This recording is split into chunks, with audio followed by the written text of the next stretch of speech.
All right, Shalom Aleichem, gentlemen. Welcome to our Wednesday class on Yalkut Yosef. Starting a few minutes late today, so we may be a couple of minutes late at the end. If someone needs to go, be comfortable, guys. We are in the topic of Tashlumim. Tashlumim or Nedava, which means when someone wants to, Nedava means to donate. Someone wants to donate a Tefillat HaKadosh Baruch Hu. We spoke about that a little bit last time, and also to complete a Tefillah that he missed. So we are going to continue talking about that a little bit today, Yezrat Hashem. So, regarding the Tashlumim, if someone discovered, for whatever reason, that he has to do two tefillot, all right, he missed mincha and he wants to pray two alvit, the halacha says is that he cannot do them right away, one after the other. He should wait, kedei hiluch arba amot, walking 4 steps, pretty much, which means wait 2 seconds before both tefillot to show some sort of stop. That's the minimum. In fact, in shacharit, if let's say you missed arvit and you want to pray 2 shacharits, so the halacha is that it's better that you even finish the Amidah with everybody, and then you say Ashrei with everybody, hear the Kaddish Titkabal, and then only after that, begin your own, right? Basically, he says, first say Ashrei, and then do the second Amidah. Now, wait, did we discuss women last time? Did we discuss if a woman is obligated or not obligated? Anybody remember? We didn't discuss. Okay. So, women are obligated from the Torah to pray or not to pray. From the Torah or not is already a question on its own, if it's from Chachamim or the Rabbanan. But the conclusion is that women are obligated to have one tefillah a day, all right? So is this considered mitzvah tashes azman girama? Is praying a mitzvah that is dependent on time? Because a woman is obligated for one tefillah. I think we touched this. Maybe I may be wrong, right? I think we concluded that we understood that a woman needs to, if she already took upon herself a tefillah, let's say she prays mincha, even though she doesn't have to, because she prayed shacharit, she has to do one tefillah. Even though she already started, but she's not obligated, if she made a mistake and she needs to repeat, so she's obligated to repeat. But I don't have to pray this tefillah, it's a gift. Yeah, but even though it was a gift, she wasn't obligated. Once she took it upon herself, she has to complete. So I think we said that as well. All right. I think we are in Tashlumim regarding Nedava and Yom Tov. We also touched this, Rosh Chodesh, Mincha. All right, we touched all this. Okay. All right, Mashiv Orach U'Morid HaGeshem. This is where I'm going to jump to now. This we definitely, we mentioned the idea that you have 30 days, all right? Mashiv Orach U'Morid HaGeshem, the first 30 days of when we start saying Mashiv Orach U'Morid HaGeshem, you can assume that if you don't know what you said, you made a mistake. After 30 days, you can assume that you got it right. And we also mentioned that Rabbi Ovadia had a trick where he would take his sons. Rabbi Yosef, the chief rabbi, says that, I remember my father taking us as a kid once the winter began and would tell us, Mashiv Orach U'Morid HaGeshem, Mashiv Orach U'Morid HaGeshem, like 90 times, which is equivalent to 30 days, 3 tefillot a day. And then it already became in our memory. All right? If a shaliach tzibur forgot to say something and now he has to repeat the tefillah, for example, he forgot to say Ya'aleh V'Yavo. Okay? So repeat. If you forget Ya'aleh V'Yavo, Mincha or Shacharit, you have to say it again. In Arvit, you don't have to repeat it. But if you forgot in one of those two, you have to repeat. So what does he do? Since he is the Shaliach Tzibur, if he's going to repeat it, make everybody wait and then begin the Chazara, what's going to happen? Everybody's going to be waiting. Torach Tzibur. So we don't do that. So what can he do? He can rely on his Chazara. His Chazara for him could be, the Yotzei Dechovah. What do we do if somebody missed Mincha and now he wants to pray 2 Arvit? There's no Chazara in Arvit. Okay, so on Shabbat, it's an interesting case because on Shabbat, we do have a Me'ein Chazara. It's as if it's a Chazara. What am I talking about? It's called Me'ein Sheva. Magen Avot Bidvaro, Mechayem Metim B'Ma'amaro. You know that tefillah that the Chazan reads out to us after Amidah? Why is it called Me'ein Sheva? The literal translation of Me'ein Sheva means as if 7. Me'ein Sheva.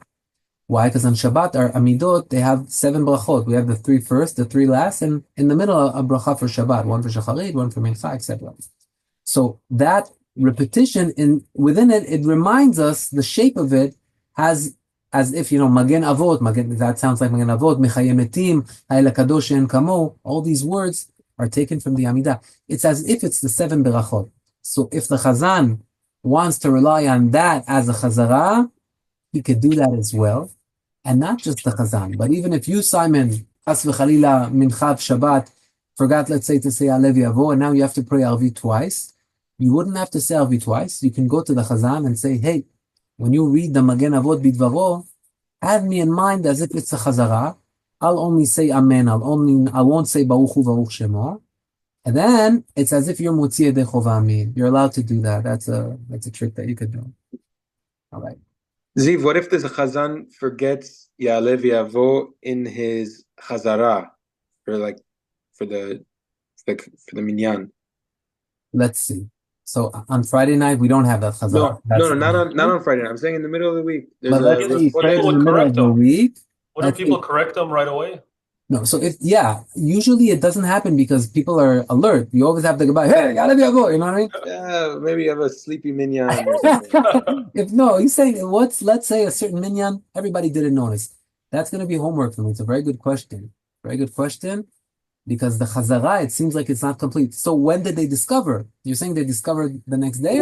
So I'm curious, like if does the same rule apply for the Chazan in his Chazara as if it would for me? Like if I realize that I didn't say Ya'aleh V'Yavo after Modim but before the next bracha, do I go back? Like, oh yes. That definitely we will return him to the point. That's not considered a Toach Tzibur because he could still fix it. The problem begins when he finished the Amidah. But if he's in his fixing points, then he could fix. If he finished the Amidah, if he has to read it a third time, let me get back to him. That's a very good question. All right, guys, a topic I hope none of us will ever, have to deal with, but it's hamitnamnem b'tfilato. Someone that falls asleep in the middle of his tefillah. He's very sleepy. He's not there 100%. It happens. He had a crazy night, whatever it is. So now let's say I'm about to say bracha and I don't remember. Am I in Refaenu? Am I in Mevarech Hashanim? Am I in Atakad? Where am I holding? So if he has a doubt in the first three, then the first three are one entity. We always have to go back to the beginning. But let's say he has a doubt in the middle of the Shmona Esrei, the 13 or 12 middle berachot over there. So over there, the halacha is, if you don't know where you are, you have to go back to the last bracha that you're sure that you said. And if you don't know what you said for sure, Atakadosh you said for sure, at least go there. But you cannot say, listen, I'm most likely said Refaenu, let me begin from the bracha that comes after that. If you're not sure, so why is this a surprising halacha? Because what are you going to say to me? Safek berachot leakel. If I have a doubt, I should be more lenient. If I should be more lenient, why am I repeating more berachot? It could be bracha levatala. Instead, let me continue from where I think I am. Why do I have to go to the place that I 100% know that I said? Anybody have an idea? Safek sveka. Elaborate. What do you mean safek sveka? Because if there's also a doubt whether we only say brachot leakel if it's a derabanan, but if it's a deoraita, then we would have to repeat it. And since there's a machloket, if prayer is derabanan or deoraita, so it would be like a double doubt. So then we say to repeat it. That's a very nice people, but no, that's not Bradam. That's not Bradam. We treat, at the end of the day, we treat the tefillot as if they're from Chachamim. Maybe the concept of praying is from the Torah, but the actual wording, everybody agrees that the wording themselves is from Chachamim, right? Just the concept could be. So this is the idea.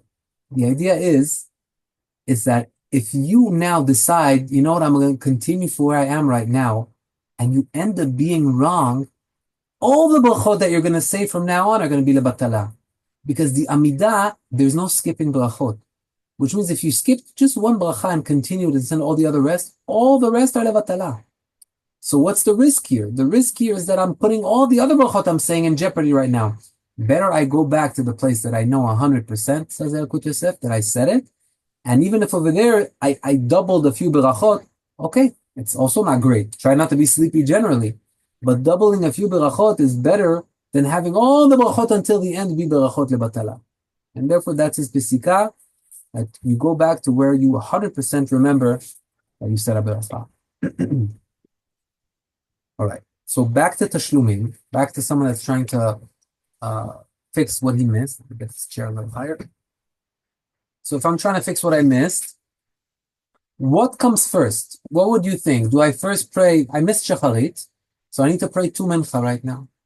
So what's the first tefillah? First tefillah should be shacharit and then mincha, or the first tefillah should be mincha and then a completion for shacharit?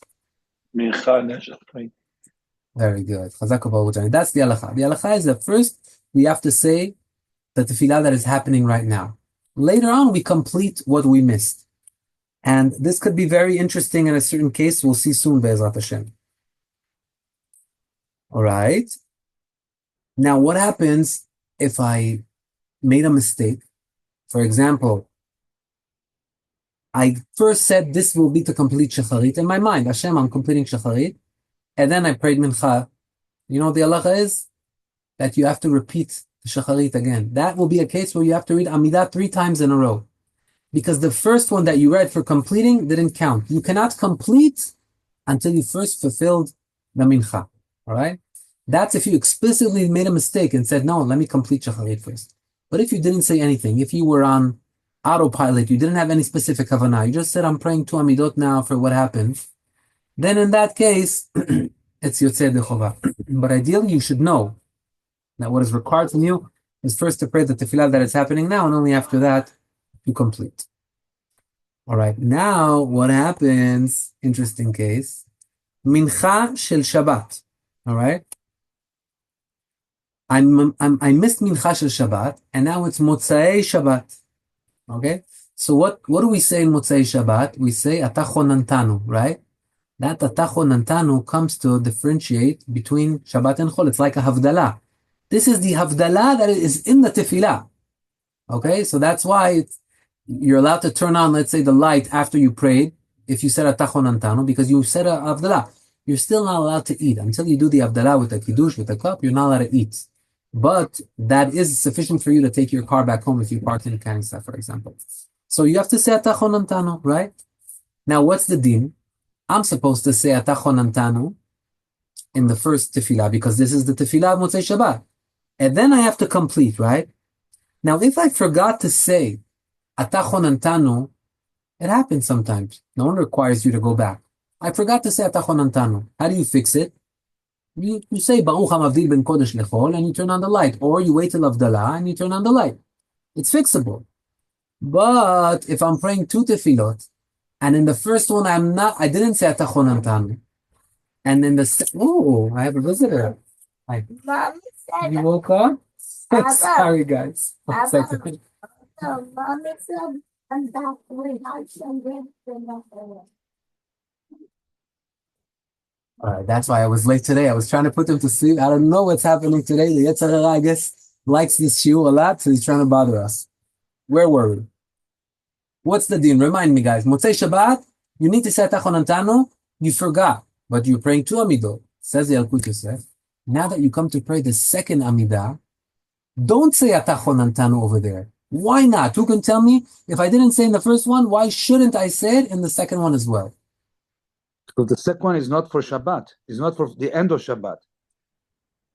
Okay, but theoretically, even though it's not for the end of Shabbat, you are completing the tefillah that you missed, but you're still praying Arvit. You're just praying Arvit twice. Yeah, but you didn't have it Because it's in mind Shabbat. before. It's the Mincha of Shabbat. Because it's the Mincha of Shabbat. It's the replacement of the Mincha of Shabbat. No, so you're saying, regardless, whenever you pray the second one, you should mention the stuff that belong to Mincha. But that's not the case. For example, if I missed Mincha of Rosh Chodesh, and now I'm praying Arvit twice, I'm not going to say in the second Arvit, Ya'alev Yavo. I missed that. I'm completing. I'm not going backwards. So that's not the reasoning. You know what the reasoning is? The reasoning what we just learned together. The reasoning is that you're not allowed to pray the first tefillah as a completion and the second one as your obligation. You first do your obligation, after prayer, then complete. But if I don't say ata chonantanu in the first one, and I do say ata chonantanu in the second one, what does it look like?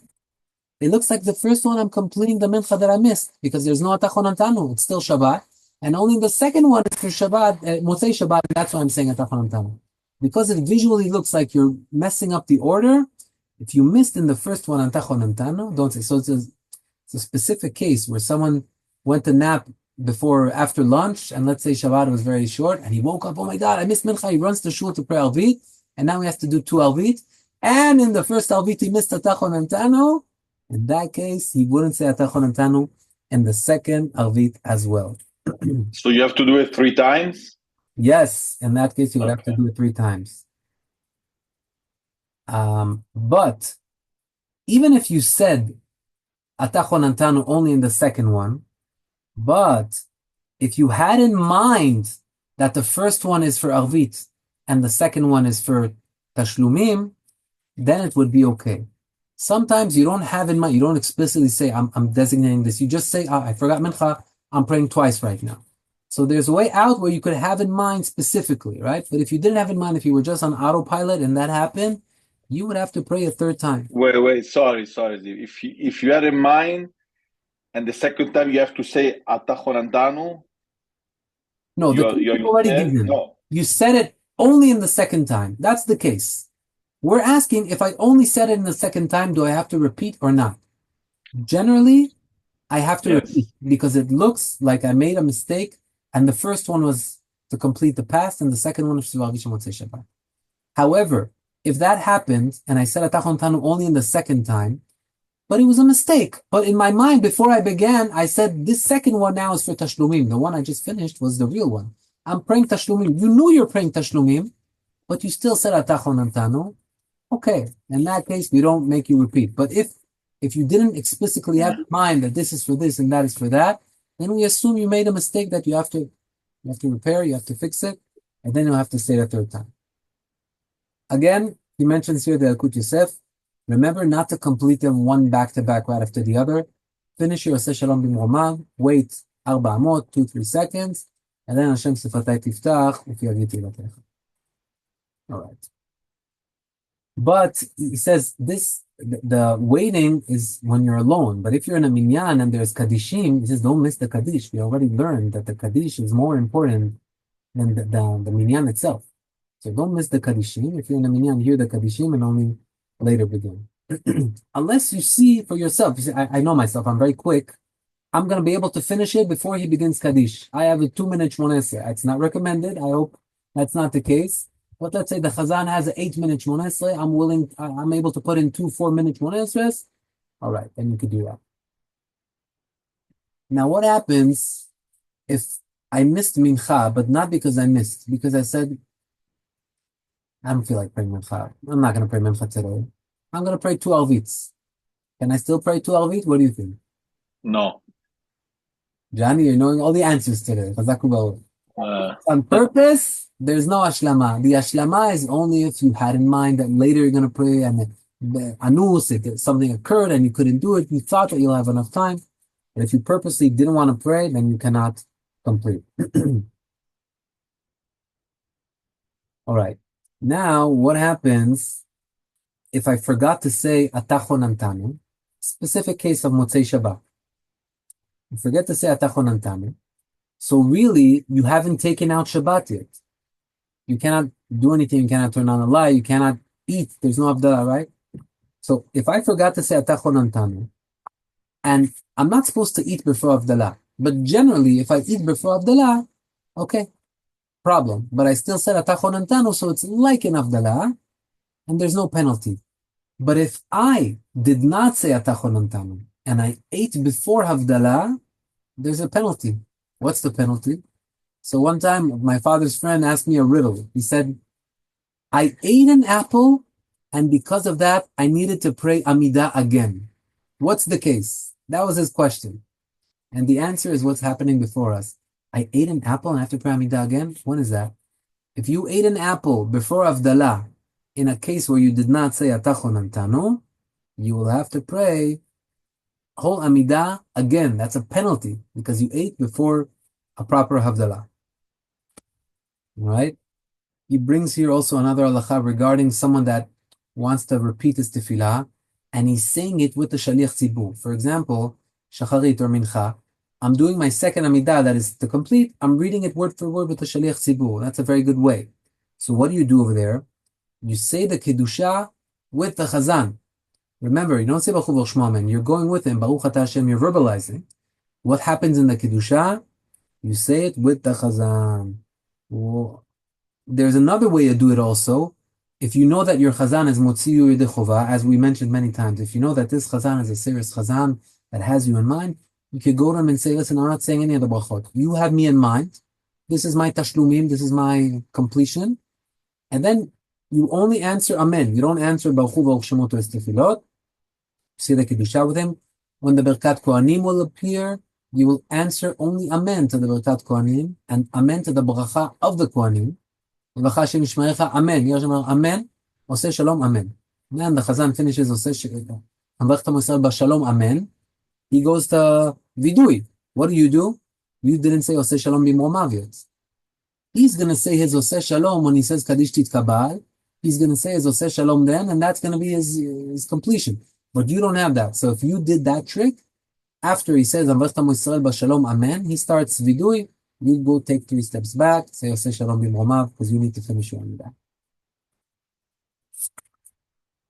All right, this we mentioned that if somebody is late and he sees that that the tzibur is in the middle of amidah, he has to do a calculation. Am I going to be able to finish my amidah before he begins? Because I don't want to miss kedusha. Kedusha is greater. We already mentioned this. Okay, Rabotai, this is a very strong point that we just reached right now. We have finished volume 4 of Yalkut Yosef. Guys, Baruch Hashem, a little bit more than a year, 4 volumes. Although there are 37 volumes, so it sounds like, we didn't do so much, but the first volumes, the volumes of Amidah, I guess the parts that have to do with Orach Chaim. The Shulchan Aruch is divided into 4 sections. The first section is Orach Chaim. It's the Tefillah, it's the Shabbat, the holidays. Those things are stuff that we deal with every day. So very important. We already, and Baruch Hashem, we have a couple of minutes. We started a little late, so we're going to touch book 5 already, all right? In book 5, we begin with the topic of Tefillat HaDerech, all right? So Tefillat HaDerech. We all know that if someone goes on a plane, then he says Tefillat HaDerech. But what's the criteria? Does it have to be a flight? What if it's a long ride? How long? So this we'll learn today, B'ezrat Hashem. So the halacha is, if I leave my city to another city, and I will be between cities for 72 minutes, no traffic. Traffic doesn't count. You have to assume that it's a smooth ride. If you're stuck in traffic and that's how you hit 72 minutes, that's not going to be sufficient. But it's not only the way there. If on the same day you went back and forth and each way was 36 minutes, altogether you're 72 minutes in between the cities, that's sufficient to say Tefillat HaDerech. So when I go to Yerushalayim from Ra'anana, it takes over about an hour each way. Then on the way there, I say Tefillat HaDerech. If I know I'm sleeping in Yerushalayim, I shouldn't say Tefillat HaDerech because I don't have 72 minutes outside of Ra'anana. But the custom is to say the Tefillat HaDerech without Hashem's name. Say something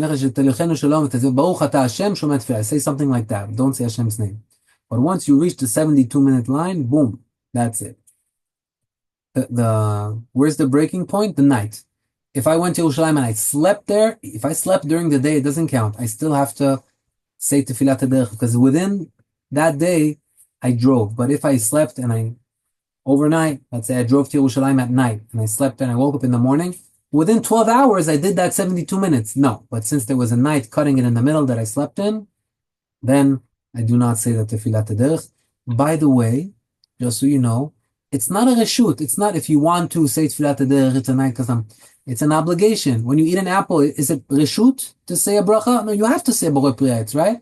When you drive like that, you have to say Tefillat HaDerech. It's an obligation. Not everyone knows this. Is it only driving or if you're sitting on a train? Same idea. You say any distance that you do that is 72 minutes both ways outside of your city, that'll do. Train, driving, plane, boat, I guess. I don't know how often that happens, but if that would happen. So what is the point that you have to say Tefillat HaDerech? I'm leaving now from Great Neck and I'm going to Connecticut and I'm coming back on the same day, right? When do I say Tefillat HaDerech? The answer is once I leave the border of Great Neck. Don't say it the second you leave the house. Once you leave the border of Great Neck is the best place to start. But if you didn't say it there, at any point that you still have those 72 minutes before you could still complete it and say the Tefillat HaDerech over there. Ziv, what about if you're going and you're not sure that you're coming back that day? Do you have to say Tefillat HaDerech when you're going, or you wait and you say it after? In that case, I would say Tfilat HaDerech bli Shem u'malchut. I still covered, what I need to do. I said it. I just didn't say Hashem's name. Because it's like putting on tefillin without a beracha. At the end of the day, you put on the tefillin. Okay, so you missed the beracha, but you didn't really miss it because you didn't know. If I was stayed in Yerushalayim, it would have been beracha levatala. I didn't know. And now that I'm coming back, I don't have 72 minutes before me anymore. So I shouldn't say Rosh Malchut. The solution would be, by the way, some people, when they drive, the second they start their day, they say Tefillat HaDerech without Hashem's name, just in case, and then they're covered for the whole day. So, people that travel in cars a lot, that could be a good solution for them. Who should say it? So if I'm driving alone, am I obligated to stop on the side and say it? The answer is no. We don't require you to stop on the side. The rabbis do recommend that at least, go to the right lane where it's not hectic. Drive slowly so that you could focus on the bracha as much as you can. But if you have someone in the car with you, let them read the Tefillat HaDerech so you're focused on your drive, right? But it's not like Birkat Hamazon that we say you have to say. Birkat Hamazon you can't say while you're driving, because it's like Amidah, you have to be there. It's still a tefillah that we are able to focus doing other things while Yeah. So sorry. So if I drive with my kids to American Dream Mall, I have to say Tefillat HaDerech. Like an hour away drive. I've never done it. How long is it? Yeah. It's in New Jersey. It's like an hour away. So if you're coming back the same day, yeah, of course, with a bracha. But you have to say, but you say when you come back, or you say no. If you say it only when you come back, you don't have the 72 minutes left.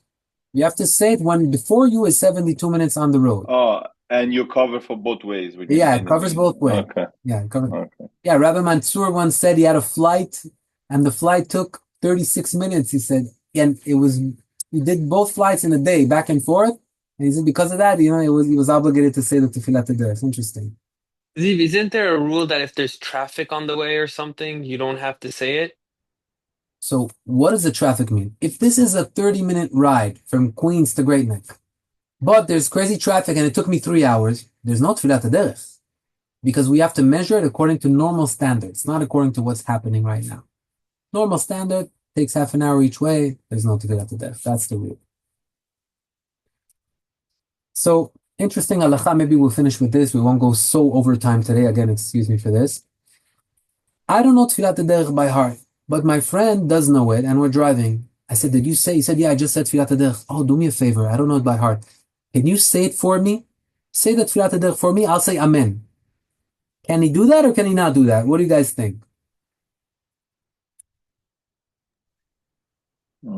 If he already said it, you have to say it a second time for his friend. Right. He's asking, yes. can his friend say it, or does he have to stop, open a siddur, and read it on his own?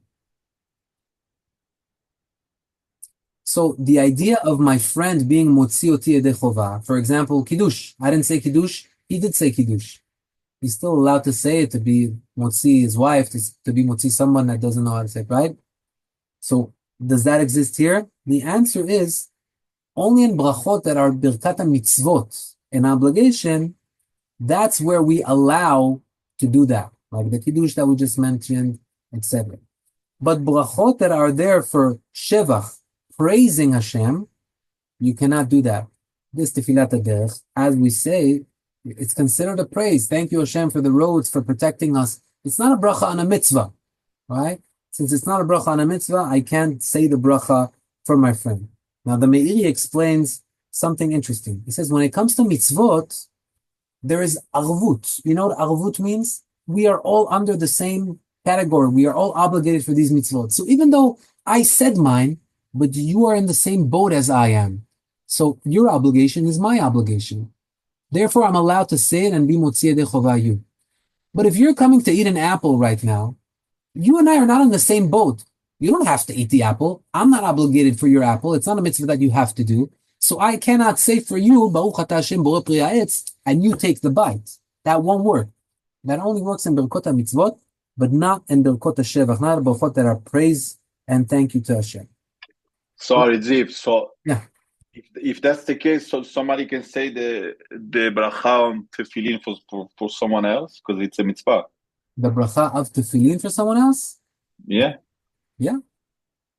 I Wow. would think so. The bracha of tefillin.